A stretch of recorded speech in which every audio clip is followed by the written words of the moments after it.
नमस्कार मित्रों। एक बार फिर से इस छोटे से शैक्षणिक चैनल पे आपका पुनः स्वागत है। और हम में पूर्णतः स्नेह है आपका मिल रहा है। और जैसा कि आपके हमेशा बार बार कमेंट्स शेयर्स आ रहे हैं, तो ज़रूर उससे से मैं प्रेरणा लेकर के फिर से उत्साहित होकर के पुनः आपके सामने नए सब्जेक्ट के साथ, विषय के साथ आपके सामने हाजिर हूँ। और ये जानकारी हम ही तक ही न रह जाए, अन्य लोगों तक भी पहुँचे, इसकी जानकारी पहुँचे, तो हम सबके साथ इस जानकारी को शेयर करें, सब्सक्राइब करें, यही हमारा विनती रहेगी। और आज के इस सब्जेक्ट पर आते हैं, आज का सब्जेक्ट देखते हैं। हाँ, तो देखिए, आज जो नए सब्जेक्ट, नए विषय के साथ वर्ग, वर्गमूल और घन, घनमूल, वो गणित का एक ऐसा पहलू, ऐसा अंग जिसके बगैर गणित के कुछ चीज़ें आ ही नहीं सकती। इसलिए हमने सोचा कि बच्चों के अंदर अधिकतर जिज्ञासा रहती है कि इसके विषय में जानकारी हासिल करना, तो उस जिज्ञासा को पूर्ति के लिए हमने आज ये सब्जेक्ट रखा है, स्क्वायर रूट, कब और कब रूट। तो देखते हैं स्क्वायर क्या है, स्क्वायर रूट क्या है, कब क्या है यानी घन क्या है, और कब रूट क्या है यानी घनमूल क्या है। तो हम जैसे कि आइए इनका एक चित्र से हम नमूना देखते हैं। ये एक हमने बनाया एक थोड़ी देर के लिए, चारों भुजाओं से, चार भुजाएं हैं और चार भुजा बराबर भुजाओं का एक हमने एक चित्र आपके सामने बनाया। तो माना कि ये भुजा है 5 मीटर, 5 मीटर, तो इसका मतलब इसकी चारों भुजाएं कितनी होंगी, 5 मीटर। और ये भी कितनी होगी, अब आप समझ लीजिए। और ये कितनी होगी, अब आपके ऊपर छोड़ते हैं, जरूर कमेंट्स अपने जरूर छोड़िएगा। हम आप बाद में एक क्वेश्चन भी देंगे जिसमें आप अपने कमेंट्स और उत्तर से जरूर छोड़िएगा। तो चलिए, ये भी हमने मान लिया। तो इसको हम क्या बोलते हैं, वर्ग बोलते हैं। और वर्ग वो संख्या होती है, पूर्ण वर्ग वो संख्या होती है। अब हम संख्याओं के विषय पे आते हैं। इनके विषय में हमने चर्चा, आयत क्या है, वर्ग क्या है और त्रिभुज क्या है, ये सब हमने पिछले वीडियो पे डाले हुए हैं। तो कृपया अपने हमारे पिछले वाले वीडियो का भी देखें, जिससे अधिक से अधिक जानकारी हम शेयर कर सकते हैं एक दूसरे पर। तो आइए, जब दो संख्याओं का गुणनफल, यानी कि इसको लंबाई बोलते हैं, कहीं भी हो, यदि ऐसी आकृति है, या तो आयत की है वो भी, या कुछ भी वर्ग की है, तो एक सिरा लंबाई का होता है, एक सिरा चौड़ाई का होता है। यह अलग विषय है कि लंबाई और चौड़ाई एक ही हो सकती है, समान हो सकती है, विषय अलग है, मगर होंगी जरूर, किसी की ज़्यादा होगी, किसी की कम होगी। इस तरह से हमने जब 5 और 5 इन दोनों को जब गुणा किया, एक संख्या 5 5 है, तो जब इनका गुणा किया तो 5 गुणे 5 बराबर जो गुणनफल आया, वो कितना आया, 25। अच्छा, इस गुणनफल को, एक संख्या के गुणनफल को ही हम वर्ग कहते हैं। 5 और 5 इन दो संख्याओं का यदि गुणनफल ले लिया जाए तो इसी को हम क्या बोलेंगे, वर्ग संख्या क्या बोलेंगे, वर्ग संख्या, वर्ग संख्या या पूर्ण वर्ग संख्या, या पूर्ण वर्ग संख्या, पूर्ण वर्ग संख्या यानी कि पूर्ण वर्ग है, ये पूर्णतया है। इसके गुणनखंड जो हैं, गुणनखंड क्या है, ये 5 और 5, इसके गुणनखंड 5 और 5 है, कुछ शेष नहीं बचता, इसलिए ये पूर्णतया वर्ग संख्या है। और इनका दो का जो जोड़ा बनाया गया उसको हम क्या बोलेंगे, वर्गमूल कहेंगे। ठीक, इसको वर्गमूल कहेंगे। इतना हम लोगों ने समझा आज वर्ग और वर्गमूल के विषय में। अब आते हैं, देखते हैं, हमारी दूसरी हेडिंग है घन और घनमूल। तो हम जैसा जानते हैं, इसको बैठने के बाद दूसरे उदाहरण भी देंगे। तो हम जानते हैं कि एक आकृति ऐसी ही आकृति हमारे पास फिर से है, जो चारों भुजाएं जिसकी बराबर हैं, चारों भुजाएं जिसकी बराबर हैं, जैसा हमने अभी पिछले उसमें कहा। तो ये तो क्या हो गया, इसको हम क्या बोलेंगे, इसको बोलेंगे वर्ग, अभी बताया।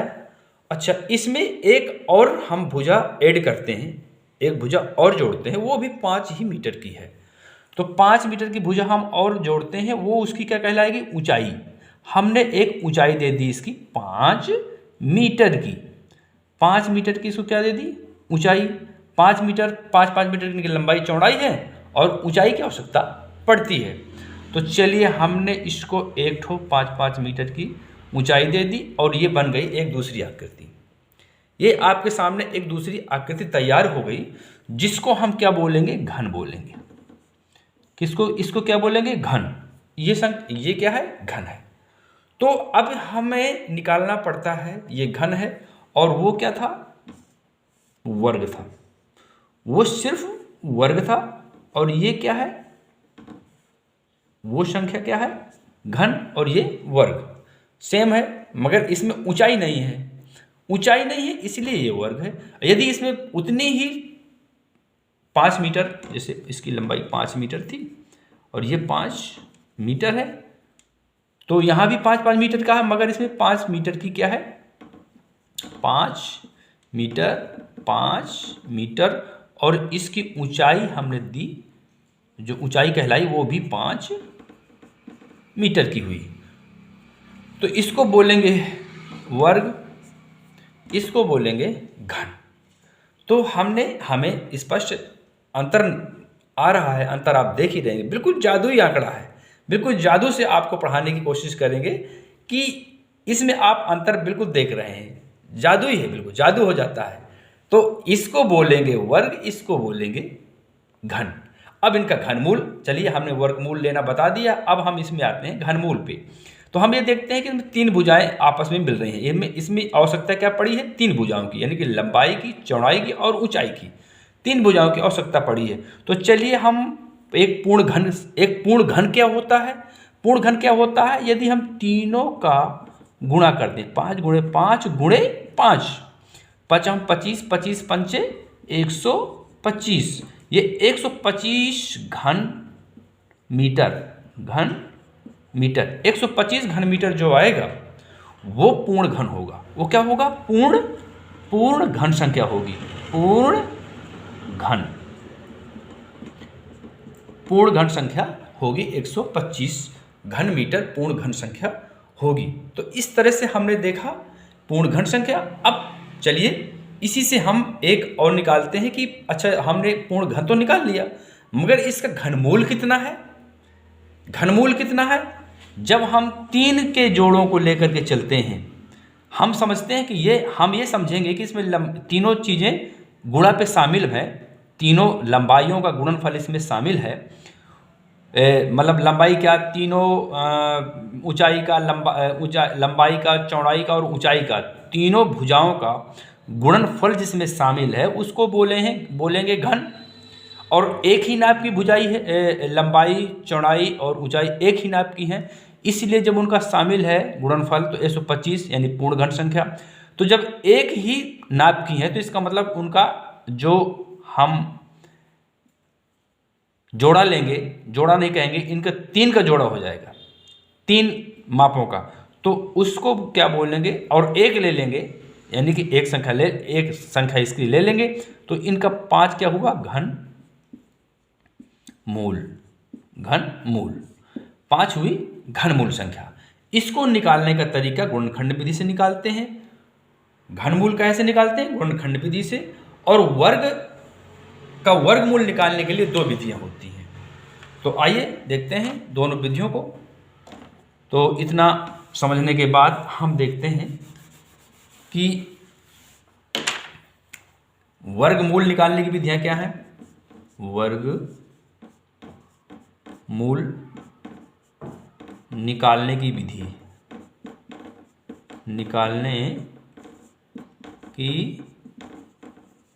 विधि दरअसल ये 2 विधियों से निकाला जा सकता है। पहली विधि है गुणनखंड विधि से, गुणनखंड विधि और दूसरी विधि है भाग विधि। भाग विधि वर्गमूल निकालने की और घनमूल निकालने की। घन मूल निकालने की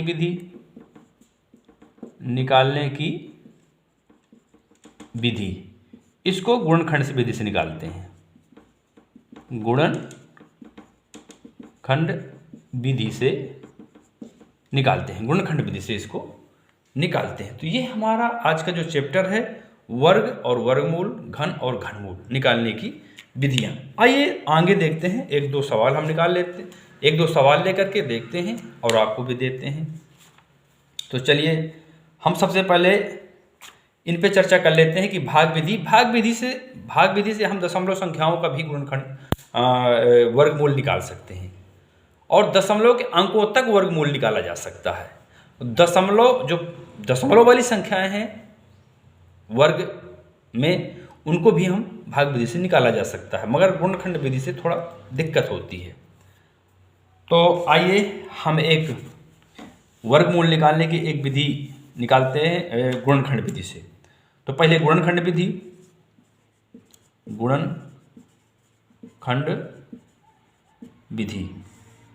से वर्गमूल निकालना। जैसे हमें निकालना है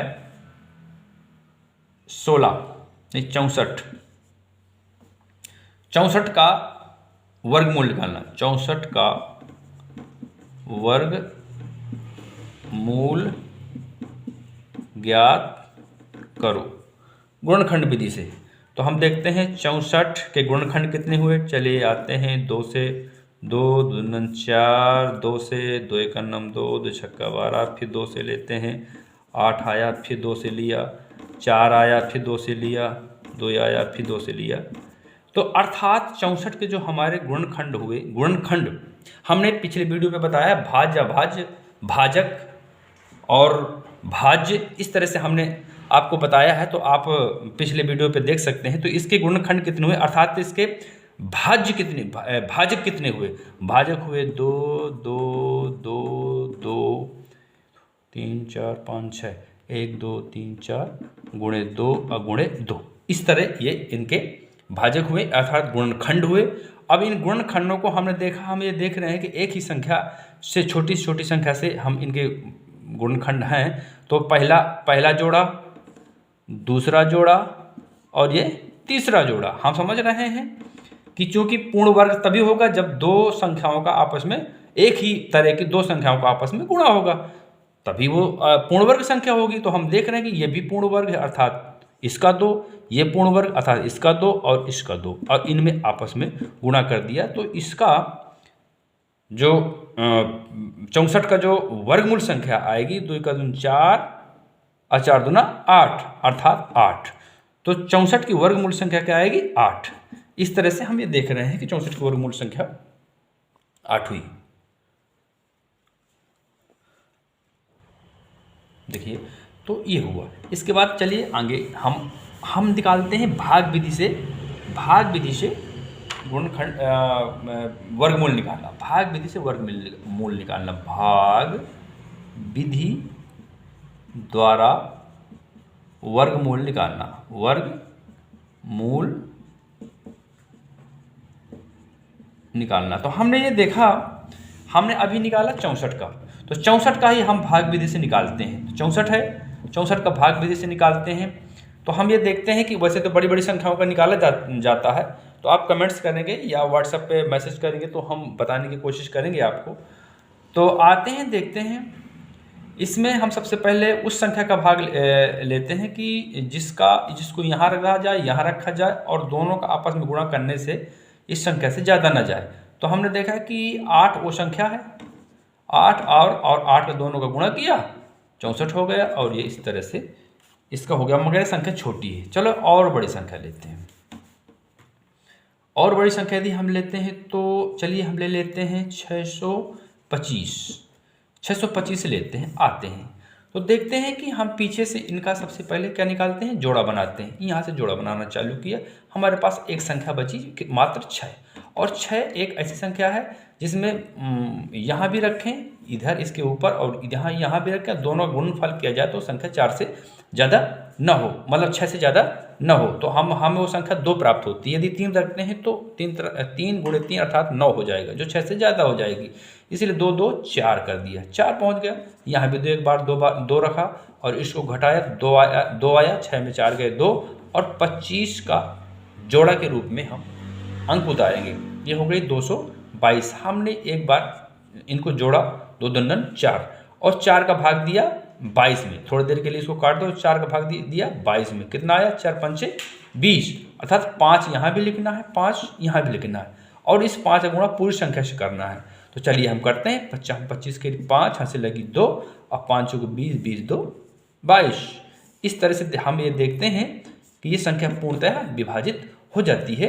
तो हम ये समझ रहे हम ये निष्कर्ष निकालते हैं कि भाग विधि द्वारा या गुणनखंड विधि द्वारा जिससे भी निकाला जाए तो 625 एक पूर्ण वर्ग संख्या है और उसका वर्गमूल कितना आया 25। तो 625 पूर्ण वर्ग संख्या है, पूर्ण वर्ग संख्या है, तथा उसका जो वर्गमूल हुआ, वर्गमूल बराबर हुआ 25। इस तरह से हम लोगों ने देखा कि इसका वर्गमूल और वर्ग संख्या भाग विधि और गुणनखंड विधि से इनको निकालना। अब आगे हम देखते हैं, आगे हम समझेंगे, पढ़ेंगे घनमूल निकालना। घनमूल निकालना, चलिए हम छोटी से छोटी संख्या का घनमूल निकालते हैं और निकालते हैं 64 का निकालते हैं। आगे देखते हैं, 2 से लिया, 2 तिहाई 6 और 2 तिहाई 6, 2 सत्ते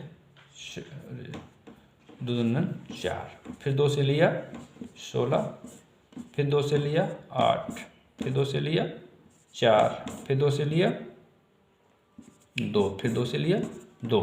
इस तरह से हम ये देख रहे हैं कि 64 के जो गुणनखंड हुए वो हुए 1 2 3 4 5 6, अर्थात 2 गुणे 2 गुणे 2 गुणे 2 गुणे 2 गुणे 2, 1 2 3 4 5 6। हम पिछले अभी देख आए हैं, अभी वीडियो में ही हमने देखा है कि लंबाई, चौड़ाई और ऊंचाई तीनों गुणनफल होता है, अर्थात इसमें एक ही संख्या का 3 बार गुणा होता है। तो ये 3 बार हमने एक ठो निकाला 2, और इसका देखा यहाँ भी 3, तो इसका भी हमने 2 निकाला और बीच में गुणा तो है ही। तो हम ये देखते हैं कि घनमूल निकालना, घनमूल क्या हुआ, घनमूल बराबर हुआ 2 गुणे 2 अर्थात 4। तो 64 एक पूर्ण घन संख्या है, 64 एक पूर्ण घन संख्या है, पूर्ण घन संख्या है, और उसका घनमूल कितना होता है 4 होता है। तो इस तरह से हमने आज के विषय वस्तु पे अध्ययन किया घनमूल वर्गमूल के विषय में। आइए कुछ क्वेश्चन आपके लिए देते हैं जो कमेंट्स के द्वारा आप हमको बताएंगे कि इनका घनमूल और वर्गमूल क्या होगा। तो चलिए ये आपके लिए वर्गमूल आप निकालिए।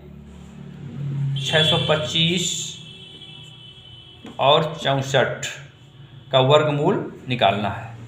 घनमूल निकालो, आपको घनमूल निकालना है 64 का।